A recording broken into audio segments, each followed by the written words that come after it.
Kwento Serye. Ang kwentong ito ay pinamagatang si Kael at ang kanyang bagong tahanan. Sa loob ng isang abandonadong bahay ay may isang gagambang nakatira na ang pangalan ay Kail.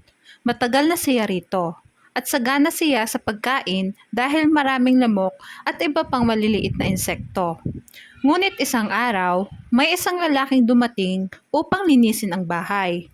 Tinanggal din nito ang kanyang sapot. Di kalaunan ay may dumating na isang pamilya upang tumira roon, kaya nagpasya siyang lisanin ang kanyang tahanan.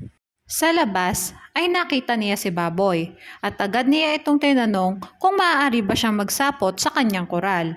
Sumagot naman si Baboy na hindi maaari sapagkat maaaring masira ang kanyang sapot dahil sa paggalaw niya sa loob ng koral. Naglakad siya at nakita naman niya si Manok kasama ang kanyang apat ni sisiw. Tinanong din niya ito kung maaari ba siyang makituloy sa bahay nito. At sumagot si Manok na hindi maaari sapagkat malilikot ang mga sisiw at maaaring masira ng mga ito ang kanyang sapot. Pumunta naman siya kay Pusa at tinanong ito kung maaari ba siyang makitira sa kanya. Sumagot si Pusa na siya ay umuwi sa bahay ng kanyang amo at hindi maaaring magsapot doon.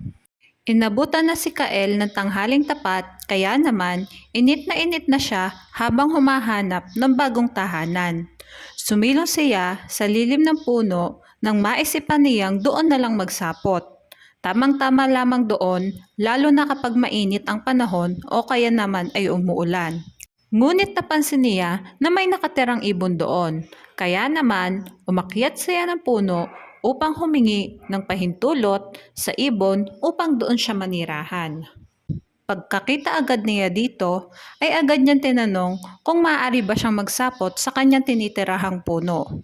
Sumagot si ibon, maaari naman. Ngunit mas maipapayo ko sa iyo na magsapot ka malapit sa iyong mga kauring gagamba, sapagkat mas mainam kung ikaw ay makakasama ng iyong mga kauri. Tulad ko, ako ay maaaring mag-isa lamang ngayon sa punong ito.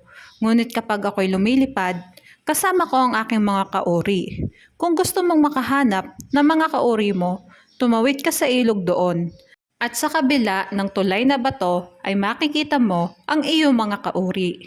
Sinunod naman ni Kael ang payo ni Ibon. Naisip niya na matagal na nga siyang naninirahan sa abandonadong bahay na walang ibang gagamba. Tumawid siya sa ilog gamit ang isang tuyong dahon at tinungo ang kabilang dako ng tulay na bato.